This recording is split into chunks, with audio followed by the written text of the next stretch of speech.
11절입니다. 고덩이에 빠졌다면인데 미슈나에서는 생명이 들어올 경우에는 안식일을 폐할 수 있다고 규정하고 있다고 합니다. 라비의 글에서도 안식일이나 절기에 동물을 구하는 것은 허용되어 있다고 하고요. 바리새인들도 동물이 안식일에 고덩이에 빠졌으면 먼저 음식을 넣어주고 위급하면 끌어내도록 규정하고 있다고 합니다. 바리새인들이 문제 삼은 것은 한쪽 손이 오그라든 사람이 위급한 환자가 아니라는 것인데 환자편에서 오면 오히려 생계와 연관된 심각한 위해사항에 처해 있을 수도 있다고 합니다. 12절입니다. 좋은 일을 하는 것인데 문자적으로는 좋게 선하게 행하는 것의 뜻입니다. 예수님께서는 병 고치는 것을 대신해 좋은 일이라고 말씀하심으로써 전체 문제를 한층 더 높은 차원으로 끌어올리셨습니다.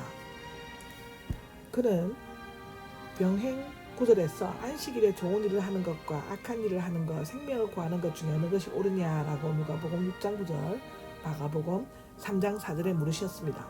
그들의 답변을 할 수 없었는데 만일 옳다고 하면 예수님의 행동을 인정하는 것이 되고 옳지 않다고 하면 양 같은 동물은 구출을 허용하면서도 고통당하는 환자는 무자비하게 외면한다는 비난을 면치 못할 것이기 때문이었다고 기록하고 있습니다. 13절입니다. 내 손을 펴라 하고 나오죠. 펴라는 내밀다, 뻗다의 뜻이고 왜 펼치다, 즉 말하자면 영어로 말하면 stretch out, extend, or lay out이라는 뜻이 있습니다. 둘 다 적용할 수 있으나 한쪽 손이 오그라든 사람이므로 펴라는 뜻이 더 어울릴 것 같다고 하죠. 예수님은 친히 손을 대시거나 깨끗게 되라고 말씀하시지 않고 손을 펴라고 명령하셨습니다. 손이 오그라든 사람에게 펴라는 것은 불가능하고 무리한 명령처럼 들릴 수 있습니다. 그는 순종하여 손을 폈고 다른 손처럼 회복되었습니다. 그가 순종한 것은 예수님의 말씀대로 이루어지는 것을 믿음을 가지고 있었기 때문입니다. 믿음과 순종은 불과 분리의 관계가 있는데 즉 믿으면 순종하게 되고 순종하면 믿게 된다고 로마서 1장 5절에 기록되어져 있습니다. 여기서 회복되었다는 본래의 정상적인 상태로 회복되는 것을 의미하는데 과거형은 완전하게 나았다, 즉 이미 완치된 상태를 나타내고요. 빛이 있으라고 명령하셨을 때 빛이 있었던 것처럼 예수님의 말씀은 언제나 순간적이고 동시적인 결과로 나타난다고 기록되어져 있습니다. 14절입니다. 없애버릴까 모의를 하였다라고 되어 있는데 병행구절에서는 헤롯 땅과 모의를 한 것으로 묘사되고 있습니다. 마가복음 3장 6절, 누가복음 6장 11절에 나오죠. 당시 헤롯 땅은 불신앙적이고 난폭한 헤롯 안디바를 지지하는 막강한 정치 세력이었는데 평소 미워했던 그들을 끌어들이려고 한 것은 바리새인에게는 사형권이 없었으므로 그들의 권력을 이용하여 예수님을 죽여 없애려고 했기 때문인데요.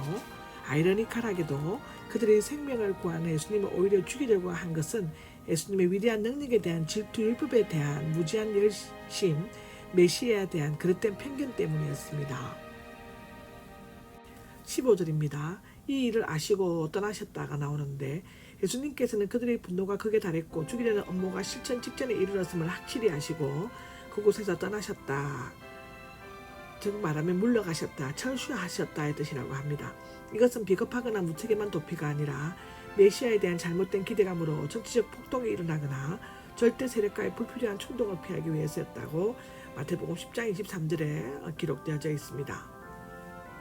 16절에 보면 드러내지 말고가 나옵니다. 예수님께서 세상에 오신 가장 중요한 목적인 십자가를 지시기 전 자신에 대한 그릇된 오해와 지나친 편견으로 말미암아 빚어지게 될 여러 가지 난관들을 사전에 방지하기 위함이었다고 마태복음 8장 4절, 9장 30절에 기록되어져 있습니다. 17절을 보면 이루시기 위한 것이었다라고 나옵니다. 마태는 특히 이사야서를 많이 인용하고 있는데 성경에 보면 마태복음 1장, 4장, 3장 등에 있습니다. 그 이유는 이사야가 메시아로서의 주의 종에 대해 많이 언급했기 때문인데요. 또한 이것은 마태복음이 구약의 내용을 잘 알고 있는 유대인들을 위해 기록되었다는 뒷받침을 하는 근거가 되어집니다.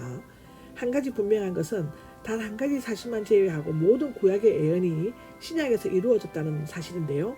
그 한 가지 사실은 예수님께서 다시 재림하신다는 것인데 틀림없이 그 예언도 이루어질 것입니다. 아멘. 18절입니다.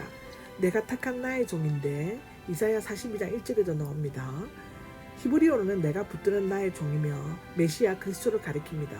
특히 택한 하나님과 메시아가 긴밀하게 연관되어 있음을 나타내고 있는데, 원래 이 예언은 파사의 고레스 왕에 대한 것인데, 그는 바벨론 포로된 유대인을 해방하는 주의 기름 받은 자로서 하나님께 택한 그릇이다 라고 합니다. 이사야 45장 1절에 나옵니다.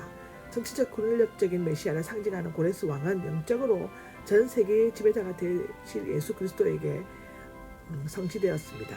내 영이 나오는데 내 성령으로 번역할 수 있고요. 그러나 성부와 성자 성령이 동일한 인격인 삼위일체의 차원에서 생각한다면 영이라는 표현이 더 적합하다고 봅니다. 물론 이 영은 우리의 것과는 전혀 다른 초월적이고 거룩한 영이죠. 성부 하나님께서는 예수님의 메시아적 활동을 잘 수행하도록 그의 말씀과 사역에 초월적인 권위와 능력을 보여해 주시며 자신의 영을 한량없이 부어주셨습니다. 이것 또한 마태복음 3장 16절, 요한복음 3장 34절 35절에 나옵니다. 19절입니다. 다투지도 않고 라고 나옵니다. 그는 다투지도 않고 소리치지도 않을 것이며 라고 나오는데, 정치적 권력자로서의 메시아의 상징인 고레스와는 대조적으로 하나님은 겸손한 종으로서의 영적인 메시아이십니다. 예수님은 바리새인들과 정민으로 다투지 아니하시고 떠나가셨다라고 15절에 나오죠. 소리치지도 않을 것이며 자신을 드러내지 말라고 명령하신 사실에서 성취되었습니다. 20절입니다. 상황할 때가 나오죠. 연기나는 심지인데요.